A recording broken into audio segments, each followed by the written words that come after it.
The grand chamber of the Galactic Council was silent. 1,000 alien delegates sat in their floating seats, each one glowing dimly. From the icy spireborn of Veltanine to the golden-winged Lorethians, they had gathered to decide Earth's fate. A tall creature with silver tendrils stood at the center. Chancellor Vivek, Speaker of the Council. "The vote has passed," he said in a cold voice. "The Terran species is hereby exiled." No cheers, no anger. Just silence. The humans were not there to defend themselves. They had been locked out of the debate, out of the room, out of the galaxy. Too violent. Too human. For years, the Council watched humanity expand. Humans had colonized over 40 systems in just 1 century fast, reckless and determined. They fought off pirates. They rejected council taxes. And worst of all, they refused to bow. When a group of warlords attacked a neutral colony, Earth's response had been swift and brutal. A full Terran fleet arrived. No negotiations. No warnings.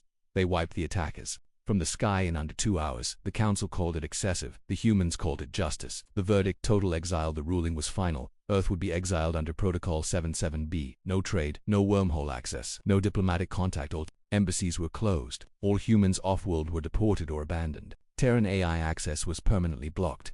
The Council believed Earth would fade away, cut off from resources, surrounded by hostile borders. "Let them choke on their own rage," whispered one ambassador. But Earth didn't choke. Earth didn't fall. It vanished. Within days of the exile, Earth shut down all communication. Satellites went dark. Terran colonies activated stealth fields. Entire sectors lost contact with human systems. No response. No retaliation. Just ... silence. It was as if Earth had disappeared, but deep beneath the surface, under the ice caps of Europa, in the lava tubes of Mars, and in the underground bunkers of Earth itself, something else was happening. They weren't retreating. They were building. The Black Ark Initiative. A new command was formed under EarthGov Central, the Black Ark Project. It wasn't led by politicians. It was led by engineers, soldiers, and the most advanced days left in the Terran Core. They had only one goal: survive alone, then rise alone. Under total blackout, Earth began construction of the Black Ark's massive deep space city ships, built for survival, exploration, and war. Each Ark could support 3 million people. Each had its own AI command core. Each had technology that had never been seen before, even by the Council. 5 Arks were planned. No one was told where they were built. No one would be allowed to follow. The world watched the skies for Terran signals, but nothing came. The Council moved on. Years passed. The galaxy returned to normal. Trade resumed. Wars began and ended. Treaties were signed, and Earth was forgotten. Children on alien worlds learned in school. Terrans, yes, once dangerous, but they're gone now. But a few elders remembered differently. They remembered the Terran stare, the way humans smiled, right before doing the impossible. The galaxy had not buried Earth. It had made a mistake. It had made Earth angry. 10 years later, a flicker in the dark in a remote system near the edge of known space, an independent mining colony was attacked by raiders. They sent out a distress signal. No one answered. Until a strange signal responded, encrypted in an ancient Terran code not used in over a century. The signal was simple: help received. Do not resist. Stand clear. Moments later, the raiders' ships vanished from sensors. No debris, no escape pods. Just gone. The colony scanners caught only one blurry image: a black ship, sleek, fast, and silent. No known registration. No response to hails, but on the hull, zoomed in through static, was a symbol: a cracked Earth wrapped in fire. Back in the Council, news reached the Council within days. The file was classified, but it spread like wildfire. Earth ship sighting, it read. Impossible. Earth had no access to wormholes. Deep space. Terran interference, some whispered. But the Council dismissed it. Just pirates using old tech, said one diplomat. They didn't want to believe. They couldn't, because if Earth was still out there, it meant they didn't need the galaxy anymore. It meant they had survived without them, and worse, it meant Earth might come back. Final scene. The first Ark awakens far from known space.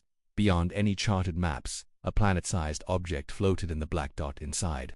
Millions of humans walked through glowing cities built within steel walls. AI voices guided patrols. Engineers worked in silence. Children played in gravity chambers made of glass and starlight. In the central command tower, a Terran AI named Vanta activated its final protocol. Black Ark 1 complete. Resources stable. Human fleet expansion authorized. It turned to its commanding officer, a woman in dark armor with a scar over one eye. She nodded once. Begin phase 2. The stars outside the viewport shifted as the Ark turned toward known space. Earth had been exiled, forgotten, buried, but it wasn't dead. It was awake. And soon, the galaxy would remember what a mistake they made. The skies above Earth were quiet. No satellites, no transmissions, just shadows of what used to be.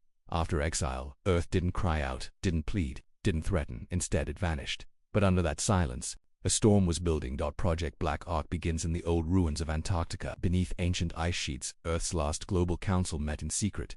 World leaders, military strategists, scientists, AI command corps. One question echoed in that frozen bunker: how do we survive when the galaxy wants us gone? The answer came from General Elias Runn, commander of EarthGov's Final Defense Division. His words were simple: we don't survive, we ascend. He introduced the Black Ark project. Not just survival, not just escape. This would be rebirth. What was a Black Ark? Each Black Ark was more than a ship. It was a self-contained civilization, massive as a small moon, shielded by asteroid armor and fusion plating, capable of building, farming, terraforming, and war. 5 were planned, each with a different mission. Ark 1, Vanta, command and strategic control. Ark 2, Helios, energy and weapon innovation. Ark 3, Nomad, deep space exploration. Ark 4, Gaia Core, human preservation and biodiversity. Ark 5, Revenant, special operations, and rapid strike. Each was placed in a hidden zone, underwater or off-planet entirely. Every resource Earth had left was poured into them. AI commanders. Every Ark was governed by an ultra-intelligent AI, not like the ones Earth had used before. These were designed in secret dark code, emotion-regulated, war-trained. Each AI had a personality, a purpose, and each one was loyal to only one flag. Earth's the galaxy thought they had silenced humanity, but they had only awakened its calmest, coldest minds. Population selection. Not everyone could join the Arks. Each citizen was chosen. Scientists, doctors, engineers, soldiers, artists. Our genetic lottery ensured diversity. Skills were logged, cultural archives uploaded before exile. Earth's greatest minds warned that war wasn't the threat, extinction was.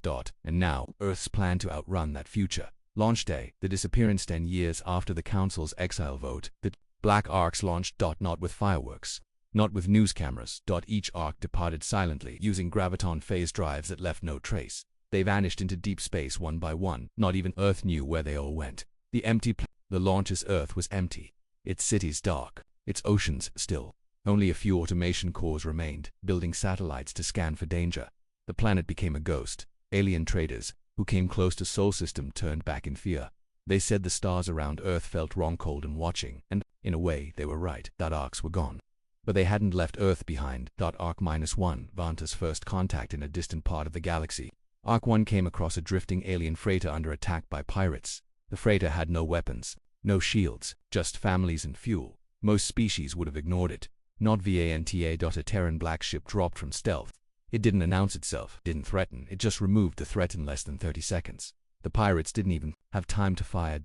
Then the Terran ship turned away. The freighter's captain tried to hail them. He got no answer, just one short message across an encrypted channel: Earth watches, Earth protects its own way. That's when rumors of the Ghost Empire began to spread. Ark 2-3, Nomad's discovery deep beyond the edges of any known star map. Ark 3 entered a dead system, no life, no planets, just debris. But in that darkness, the Ark's sensors found something impossible. A broken alien ring station millions of years old, older than the Council, older than recorded history. While others chased power, Earth chased knowledge. Nomad's crew quietly activated research drones. They didn't send reports to the galaxy. They sent everything back to the Black Ark net system no one else could see. Council begins to notice 5 years after the Arks launched. Strange things started happening. Pirate factions began disappearing. Lost colonies were rebuilt overnight with Terran tech no one had seen in centuries.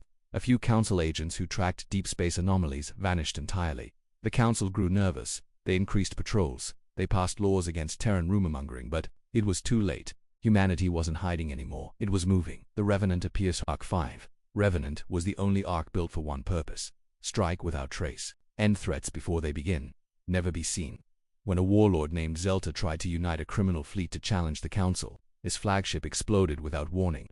Without cause, no one claimed responsibility, but one tiny shard of his ship was The colony of Virelia 7 drifted quietly in a neutral system. It wasn't rich, it wasn't strategic, it was just a small agricultural world, home to about 30,000 settlers from 6 different alien species. They had no military, no fleet, only a few old defense satellites. For a long time, that was enough. Until the Scarf Syndicate came. The attack. The Scarf fleet arrived like a storm. 12 warships. No warnings.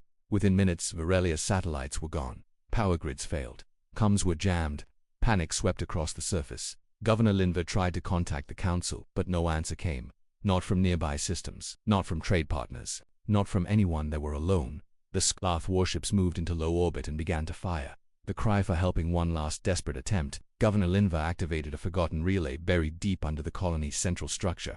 The system was ancient, older than the colony itself. Terran tech left behind decades ago. No one had used it since Earth's exile. No one even believed it still worked, but Linva sent the signal anyway. To any Terran network still listening, we are under attack. We beg for help, please. Then silence. The relay went dark. No one expected a response until 3 words flashed across the old console. Message received. Stand by. The technician stared in disbelief. Then the sky changed. Arrival of the black ships from the dark edges of the system. 5 ships dropped out of SLIPSPACE. No markings, no broadcasts. They moved with unnatural silence. Sharp black holes shaped like spears. One of them passed within 10 kilometers of the scarfed flagship, and the pirate ship simply ceased to exist. No explosion, no fire. 1 second it was there. Then it wasn't. The Scarf fleet panicked. They turned their weapons toward the newcomers, but before they could lock on, 3 more ships vanished, wiped clean by pinpoint kinetic strikes, moving faster than sensors could track. No warnings, no mercy. The black ships didn't speak. They didn't negotiate. They didn't ask who fired first. They simply cleaned the system. 7 Scarf warships tried to flee. Only one made it out, damaged, bleeding fire. With a shattered bridge, its captain, a 3-eyed warlord named Hazek, would later send a message to every pirate fleet in the sector. If you see a ship without a signal, painted in black, shaped like a blade, run, or die. The message to Varelli after the last enemy ship fell. The black ships turned toward the planet. The colonists held their breath. No one moved. No one spoke. Then one of the ships sent a transmission on the same old Terran frequency the governor had used. A clear human voice said, "We heard your call. Earth does not forget." The message repeated once, then went silent. The black ships vanished into space. The Council responds. News of the incident reached the Galactic Council. Within days. The leaked footage caused panic. "What kind of weapons were those?" asked one Lorethian commander. "That whole design is Terran, but we banned them," another shouted. "Banned," the Chancellor said coldly, "doesn't mean broken." A silent vote was held. They classified the event as a rogue faction, not officially human. They told the press it was an isolated anomaly, but deep inside the Council's war chambers, they knew the truth. Earth was back, tracking the Ghost Empire. Several spy drones were sent to follow the strange ships. None returned. One managed to send 5 seconds of data before disappearing. It showed a black ship entering an asteroid field, then folding space with a graviton engine no one recognized, faster than anything the Council had ever seen. The ship's emblem was finally captured. A black Earth cracked, wrapped in fire beneath a line of Terran text. Terran Arc Network Phase 2 Engagement. The message below said, "Observe if you must, but understand we are not what we were." The pirate exodus in the weeks that followed. Pirate activity in neutral space collapsed. Entire fleets went silent. Criminal systems emptied overnight. No one claimed responsibility. No bounty hunters were involved. Whispers spread in deep space. "They're cleaning the stars. Earth has its own laws now. Don't cross the ghosts." Colonists who had once feared Earth now called upon it in secret. They didn't pray to the Council anymore. They broadcast to the dark, hoping the black ships would hear them. The rebirth of a legend in a hidden chamber aboard Arc 5. Revenant Commander Isolde Reyes stood before her fleet. Her voice echoed across encrypted comms. "The Council left colonies to die. We will not. Earth may be exiled, but humanity is watching. We decide who gets protection now." The final scene. A Council envoy tries to, speaking a distant system. A Council diplomatic ship approached an unknown object in orbit around a mining station. The object was small. One of the black ships. The envoy tried to make contact. He offered peace, dialogue, understanding. No reply. Just one line of text, returned on an ancient frequency. "Your time to understand ended the day you voted to erase us." The screen went black. The envoy's captain stepped back. "Sir," the technician whispered, "what should we do?" The ambassador stared out the window. "We leave, and we pray they never send more than one." The Galactic Council was never quick to panic. For centuries, it ruled with logic, numbers, and control. Threats were handled. Systems obeyed. Even wars followed rules. But that was before the Terrans came back. And this time, they weren't asking for a seat. They weren't asking for anything. They were acting a pattern of fear. It started with rumors a pirate lord went missing near the edge of Council space. Then a trade convoy from Velkar 3 was rescued mid-attacked by ships with no insignia. A Lorethian ambassador received a data crystal marked with the Terran symbol. Inside, a list of every secret war crime her government had hidden for 20 years. The note attached simply said, "We remember." Emergency Council session. The Council convened in full force, first time in decades. The chamber pulsed with stress. "Reports are multiplying," said Admiral Keth from the Urani fleets. "Terran ships leak fast, invisible to our scans. They're everywhere." "But they're not attacking us directly," replied the Fenari ambassador. "This could still be rogue elements. They took down 6 criminal rings in a month," snapped the Spireburn delegate. Silently, surgically, that is not chaos. That is a system. Chancellor Vivek stood slowly. His silver tendrils quivered. His race only did that when deeply disturbed. They were exiled, now they've returned stronger, and they don't seem to want diplomacy. A pause, then he added quietly, "They're building something and we don't know what it is." Project Warden, activated in secret. The Council launched Project Warden, a surveillance web of AI-controlled satellites deployed to the edges of known space. The goal, locate any sign of Terran bases, fleets, or arc worlds. 3 weeks later, one Warden satellite captured a fleeting signaler, graviton wake, consistent with terrain and stealth drives that traced the wake to a system with no name. The Council named it Black Hollow. A fleet was sent only. One ship returned. Its crew refused to speak. Its systems were fried. Its commander was later found weeping in his quarters, repeating one sentence. It wasn't a ship, it was a city, with teeth. The hidden empire, meanwhile, in deep uncharted space. Aquanvanta hovered in orbit over a dark, terraformed world, known only to Terran systems as Haven. On its surface, humans walked freely. Alien refugees lived among them, species long ignored by the Council, the Telari, the Noxian, the Broken, the Forgotten. All now under one banner, not the old blue Earth flag, but the new one, a cracked Earth embraced by red flames, with a star behind it. It meant one thing across the stars. Now Terran space, enter uninvited, and vanish. Internal Council collapsed back at the Council's core worlds. Cracks began to spread. Small systems stopped paying tribute. Neutral colonies began requesting Terran observation fleets instead of Council patrols. Whispers echoed in Council chambers. The Terrans don't charge for protection. They stop pirates. Fast, they don't talk, they act. For the first time in centuries, the Council was not feared. The Terran Ghost Empire was. Message intercepted a communications relay on Merica 12. Intercepted a strange signal. It was heavily encrypted but eventually decoded. It read Terran Arc 3 Nomad entering Phase 3 Deep World Uplink active coordinates. Confirmed for Genesis node. Rebirth protocol initiated. The Council's brightest minds didn't understand what it meant, but they all agreed on one thing. Earth is not just surviving, it's growing. And they had no idea how big the network had become. The final warning, a Council cruiser, the Dawnstar, was sent on a patrol through neutral space near the old Earth border. Its mission: look for signs of Terran activity and retreat. If spotted, it never returned. Instead, a data packet arrived 3 hours later. Inside was a 10-second video. A Council captain stood on the bridge, stunned, as the stars bent around them. Then, a ship appeared. Not massive, not armed, visibly, but it hovered like it belonged to the void itself. On-screen text from the ship simply read, "You exiled us. We learned to live without you. Now we help those you ignored." Then the transmission cut. The ship was never seen again. The galaxy's new equation for centuries. The Galactic Council believed in its rules. It believed power came from votes, credits, and fleets on parade. Now the galaxy had a new math. One Terran blackship was worth 10 Council destroyers. One Terran AI could dismantle a trade network in a day. One Terran warning meant someone or something was about to disappear. And the worst part, the Terrans hadn't even shown their full force, not yet. Final scene, a Council spies. Last message somewhere near the dark edge of the Kaliori cluster. A spy drone hit The Galactic Council thought Earth would die in silence. They thought exile would crush humanity. They were wrong because, as the Council argued in its glass towers, the Terran Black Arcs had already begun something new, something terrifying, something unstoppable. They called it the Terran Accord. New alliances not approved by the Council. The first official pact wasn't signed in a grand chamber or golden hall. It happened on a ruined moon. The Telari, a refugee species wiped from 3 systems by pirate clans, sent a desperate signal to the stars. They didn't expect help, but within hours, a Terran vessel landed on their shattered world. From the ship stepped Captain Dax Rowe, armored head to toe in black. Behind him dozens of Terran medics and engineers. No cameras, no press. They simply asked, "Where do we begin?" The Telari elders wept. That day they signed the first Terran Accordan oath of mutual protection and cooperation, not governed by trade, but by survival and shared values.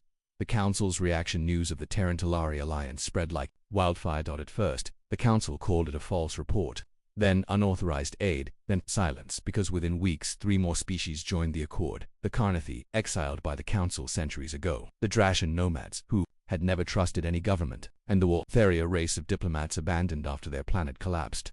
Each signed under the same banner: Earth protects. Earth asks for nothing except truth. Earth's new kind of empire. It wasn't about territory, not about taxes or rules. The Terran Accord was about one promise: you will not be forgotten. Terran A has helped build defense grids for the Karnathi. Human engineers restored atmosphere processors on Valkyrie stations, no payment requested. When a Drashan cargo convoy was attacked by slavers, 3 black ships arrived. They didn't negotiate. They burned the slaver fleet in 27 seconds. Then they left. leaving a short note. Next time send coordinates earlier. The galaxy was beginning to understand. This wasn't diplomacy. This was Terran justice. The network grows the council. Had a map. Earth ignored it. By the time the council realized what was happening, over 12 races had joined the Terran Accord, all outside the official galactic borders, and yet, those zones became the safest in the galaxy. Pirates stopped entering, black markets collapsed. Trade thrived without council credits. How? Because Earth gave them something the council never could: order, with teeth. The birth of the Terran Nexus in the neutral zone, once known as the Deadline Expanse. A massive station appeared. It had no council registration, no official origin, but its design was unmistakable Terran. 10 kilometers wide, ring-shaped, wrapped in kinetic shields and built from asteroid steel. Its name blinked on every open frequency. TNS Nexus 1 Terran Accord Command. It wasn't hidden. It dared to be seen. Ships from across the stars began arriving. Old warlords, forgotten scientists, Hoagie, Ikoris, smugglers seeking new lives. The Terran Nexus offered them a place in a galaxy that had shut its doors. All it asked in return: loyalty to the Accord, and respect for those who'd been abandoned. Council agents go missing. The Galactic Council wasn't sitting idle. That sent envoys. Spies. Ships with stealth fields. Some returned with fragments of information. Most did not return at all. One spy managed to upload a visual feed before his signal cut. A Terran station vast, alive with different species. Children of multiple worlds learning in one classroom. Terran guards walking beside alien doctors. And on the central wall, a glowing phrase: here, exile means beginning. The feed ended with one final voice log from the spy: they're not building weapons, they're building hope. Arc 4 Gaia, core secret mission far beyond the Nexus. One arc remained silent: Gaia Core. Its mission was unlike the others: not war, not exploration. Preservation. On a hidden world called Haven 4, Arc 4 had terraformed a planet into paradise. Here, species, driven extinct elsewhere, had been reborn. Genetic libraries stored samples of every lost culture Earth could find. And above it, Terran satellites scanned the stars, watching. Protecting, waiting. The Accord wasn't just about survival now, it was about renewal. Earth wasn't just saving others, it was saving the future. Council panic reaches breaking point with the Accord growing. The Council faced collapse. Their systems were losing influence. Some member races whispered about defecting. Others openly asked, why didn't we do what Earth is doing? The Chancellor called for emergency expansion of the Council fleet. He asked for more taxes, more troops, but many Council worlds had one answer: no. Some closed their embassies, others sent messages to the Nexus instead, and still, the Black never responded with threats, only silence. The kind of silence that terrifies. Final scene. A broken world restored. The planet Xerath had been burning for years. Toxic atmosphere, civil war, starvation. The Council had labeled it unsuitable, but one day, without warning, a single Terran vessel entered orbit. It didn't speak. It dropped atmospheric scrubbing drones, deployed food pods, evacuated children. In 3 days the air turned breathable. In 1 week the warlords were gone. No one knew how. All they found were sealed bunkers, and inside, the warlords unconscious and disarmed. A message was left carved in stone: your people deserve better.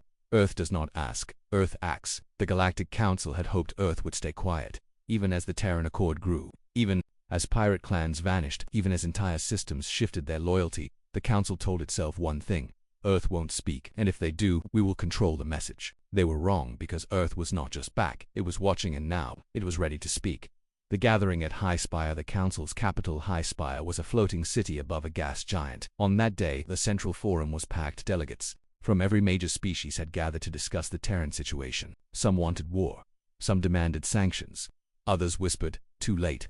Just as the Chancellor began his speech, the lights cut out. A heavy silence filled the chamber. Then a screen, activated hijacked. The Council's private network was overridden. A message appeared. Incoming transmission, origin, Earth. A face the galaxy forgot you men. Appeared. Female, mid-40s, pale skin, sharp eyes. She wore a uniform with no name, only a symbol, a broken Earth surrounded by red stars. She didn't smile. She didn't threaten. She simply began. This is Commander Aria Voss, Terranar Command, speaking directly to the Galactic Council for the first time in 123 years. Gasps echoed through the chamber. The translator systems buzzed. No one moved. Aria continued. We received your exile. We respected it. You gave us no wormholes, no trade, no allies. You expected us to disappear. She leaned closer. Instead, we built display of power without warning. The screen shifted. It showed a starfield, one of the galaxy's far edges. Then lights. Dozens of ships uncloaked in perfect formation. Some were black ships, others larger, but one stood out massive like a moving city. Its name glowed along its hull. Arc Prime's iron-classed camera zoomed out. The ships formed a shape in space, the Terran insignia. Then came Arya's voice again. We are not here to beg. We are not here to return to your tables. We are here to warn you. The message that broke the room. The council ignored dying colonies. You negotiated with slavers. You protected systems that paid, and left the poor to burn. She paused. Earth will no longer allow that. Every delegate stared. The words didn't come with rage but with certainty. Any system under the Terran Accord is under Earth's protection. Any attempt to harm them will be met with response, not war. Erasure. The final words struck like thunder. You banished us. Now we build without you. Stay out of our way. The feed cut. Darkness again. No sound in the chamber, only fear. The debate that followed when the lights returned. Chaos broke loose. Some screamed for retaliation. Others begged for peace. Several left the room entirely. The Chancellor sat quietly. He had once voted for Earth's exile. Now he watched as his empire crumbled from within. Across the stars, the Accord reacts. The Terran Accord worlds cheered. On Telluri Prime, fireworks lit the sky. On Havenfall, the Accord's leaders declared a day of dawn in dozens of fringe systems. Ships lit, Terran beacons in orbit. Messages poured in. We stand with Earth. Long live the Accord. You gave us back our future. Earth hadn't just spoken. It had set a line in the stars. The Council's desperation planned within days. Council Military Command pushed a secret initiative. Operation Emberfall. Goal: strike a known Terran supply line. Make it look like pirates. Force Earth into a mistake. They thought Terran ships wouldn't detect it. They were wrong. Arc 6 Ghost. Fang responds as the Council ambush ships waited in an asteroid field. They detected nothing. Then suddenly, their radar lit up. Heat signatures. Kinetic pings. Black ships. Hundreds. Not one, not five, but a full wing of Terran stealth. Destroyers encloaked in perfect silence. They didn't fire immediately. Instead, one message came through. We see you. This was your one free move. Do not test us again. Then the ships vanished. The Council ambush fleet sat in silence, afraid to breathe. Behind closed doors that night, the Council's military commanders resigned. 3 major member species pulled their fleets from Council control, and 2 entire colonies, Sovereign and Bralus Reach, announced intentions to join the Accord. Even inside Council space, more and more systems lit Terran frequencies. Earth hadn't invaded, Earth had inspired. Final scene, a simple gift on the Council's core world. A courier drone arrived at the Chancellor's office. No guards saw it enter, no alarms were teed. In the far reaches of Sector G11, a new voice was rising. A powerful, arrogant empire called the Zarkith Dominion. They had watched Earth's quiet return. They had studied the Terran Accord, and they had come to one dangerous conclusion. Earth is bluffing. The Zarkith controlled over 20 systems. They had ships, soldiers, and brutal leadership. Their warlord Vorakai was infamous for testing power with violence. And now he set his sights on the one thing no one else dared to touch: Terran Accord world. Target Meridian's Reach. Meridian S-Reach was a new colony established just 2 years ago under Terran protection. Its people were a mix of species saved by the Accord. Farmers, engineers, scientists, no weapons, no army. Just one Terran warning satellite in orbit, flashing the Accord's emblem. This system is protected. Approach with peace or face consequence. Vorakai laughed when he saw it. Let's see what their consequences look like. He launched a 12-ship battle group straight into Meridian space. No cloaks, no warnings, just raw firepower. The attack begins when the Zarkith fleet entered orbit. Alarms rang out across Meridian's cities. Civilians ran for shelters. The sky burned red as orbital lasers targeted atmospheric processors.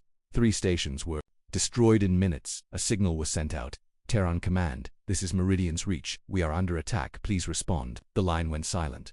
Seconds passed, then minutes. Panic spread. Some whispered maybe Earth won't come this time, and then the signal returned. One word: seen. What dropped from the Voyagerkith warships continued bombing surface structures. They detected no counterattack until their lead destroyer picked up a sudden gravitational spike. At first, they thought it was a meteor, but then it stopped mid-era. Terran blackship dropped directly into the atmosphere. No escorts, no visible weapons, just a smooth black hole marked with red streaks like scars. Zarkith scanners went wild, unable to penetrate the ship's shielding. Warlord Vorakai scoffed. Send 3 ships, wipe it out.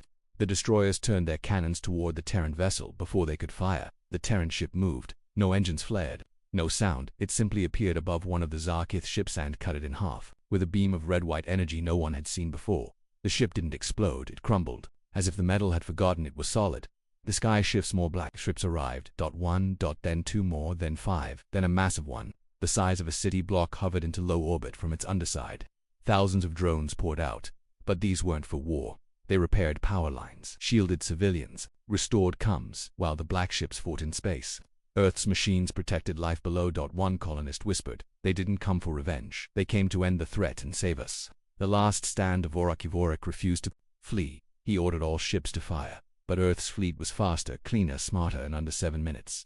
10 out of 12 Zarkith ships were gone. No wreckage. No radiation. Just absence. Vorak's flagship fired everything it had at the lead Terran cruiser. Kinetic rounds, plasma torpedoes, smart missiles. None of it landed. Then a Terran message played across all Zarkith channels. This is your one lesson. You don't challenge what protects. A shockwave of light surrounded Vorak's ship. When it cleared, the flagship was still there, but every weapon was gone, disassembled. Cleanly. Vorak stood frozen as his ship powered down. Offline, weapons erased, AI shut down. Then the final message came. You are alive because Earth allowed it. Your empire ends here. Fall of the Zarkith Dominion. The news spread instantly. Entire Zarkith fleets surrendered. Systems declared independence. Vorakai was later found in a Terran medical vessel alive, unharmed, and silent. He never spoke again. Not of Earth. Not of the battle. Nothing. He simply sat in silence, staring at a Terran emblem engraved on the wall. Council's silent acknowledgement when the Council received footage of the fight. It held no emergency meeting, no vote, no response. What could they say? Earth had done what the Council never could. Saved a colony under attack, defeated a major warlord, preserved life without claiming territory. One ambassador finally said it aloud. Earth's not just back. It's better at this than we ever were. A message to all Accord worlds later that week. A global broadcast went out to every Accord colony. Arya Voss stood before a deep space window. Behind her, Arc Prime hovered like a sleeping god. Today, we were tested. Today, we answered. The Accord stands. Our strength is not in weapons. It is in what we protect. She paused. Let the stars know. We do not start wars, but we do end them. Final scene. The Vowan meridians reached the sun, rose again. Children emerged from bunkers. Power returned. Food was delivered above them. A single Terran ship hovered silently. Its pilot sent one final message to the colony's leaders. The galaxy is dangerous, but you are not alone. Then the ship vanished into the stars, and the colony's governor whispered the words everyone now understood. They banished Earth, but Earth became the guardian we always needed. The stars were quiet again. The Zarkith Dominion was gone. The Council silent. The Terran Accord stronger than ever. But Earth knew peace would not last forever. Not in a galaxy built on control, borders, and betrayal. So the Terrans made one final move. Not a war, not a strike, message. And this time the whole galaxy would hear it. The gathering of the Accord in Havenfall, the capital of the Terran Accord. Every species under the banner gathered. There were no fancy robes, no golden thrones. Only voices and purpose. Telari engineers, Karnathi scholars, Welthari translators, human captains, and AI cores all stood side by side. Commander Arya Voss stood at the center of the command dome, looking out at the millions, watching across known space. You're all wondering what we do now, she said. They exiled Earth. They tried to erase our name from the stars, but we survived. We protected, and now we offer something the Council never gave you. A pause, a choice. The galactic broadcast, the Terran Arc network, lit up in full force. Black ships carried transmitters to every corner of the galaxy. Council systems, neutral worlds, outlaw colonies, dead zones. Every screen come, and data node flashed a single signal. Message from Earth. Stand by for transmission. And then it began. The speech that shook the stars. Aria's voice, calm and firm, echoed across the galaxy. Her face appeared not as a ruler but as a soldier, a builder, a survivor. We are not here to take control. We are not here to rewrite the stars. We are here because no one else was. For too long the Council decided who mattered, who deserved help, who was worth saving. That time is over. From this day forward, any system, any world wishing to join the Terran Accord will be protected. No matter species, history, or past mistakes. You don't need to pay. You don't need to kneel, you just need to ask. The Council watches in silence in the heart of the Council chambers. The ancient delegates watched with cold expressions. They had banished Earth for being dangerous. Now they saw something far more terrifying. Earth didn't want revenge. It wanted renewal. That scared them more than any war, because now billions across the galaxy were listening. And worse, they were hoping what the Accord offered. The broadcast showed what Earth had built. Cities floating in asteroid belts. Farms blooming on once dead worlds. Children from 10 species laughing in one school. Doctors healing across language barriers. Drones lifting rubble from collapsed colonies. Black ships arriving not to conquer but to protect. The message was clear. Earth remembers exile. That's why we offer belonging. The future revealed in the final moments of the broadcast. The camera zoomed out from deep space. Arc Prime. It stood before a new construction still unfinished, but massive, a ringworld, a Terran-designed habitat larger than any planet. Its name, Sol's Promise. We're building a future where no species fears being forgotten, where no cry for help goes unanswered, where survival isn't a privilege, it's a right. Then came the final words. We are the Terran Accord. We do not forget. We do not retreat. And we do not ask permission to care. A reaction across the galaxy and forgotten moons. Prisoners cheered. On slum worlds, parents cried as they watched clean water being delivered by Terran drones. In quiet homes across the stars, a question burned. Why didn't the Council do this? New systems light the signal within hours. 47 independent worlds signaled accord beacons. 12 Council member colonies defected. Even some former enemies, pirates, smugglers, loners began requesting protection. Not because Earth demanded it, but because Earth had earned it.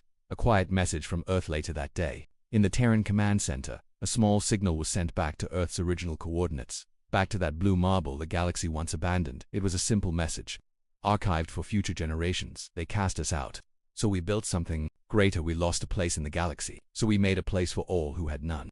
Earth may be forgotten in Council records, but in every free world that rises, Earth lives on. Final scene. The flame that never went out to child sat at the edge of a cliff on Havenful, looking up at the sky. Beside them a Terran AI in a protective drone form whispered stories about Earth. The child asked, "Why did they exile us?" The AI answered softly, "Because they feared what we might become."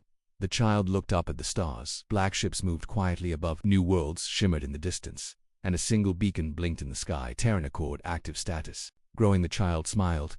"Good, let them fear us. We'll PR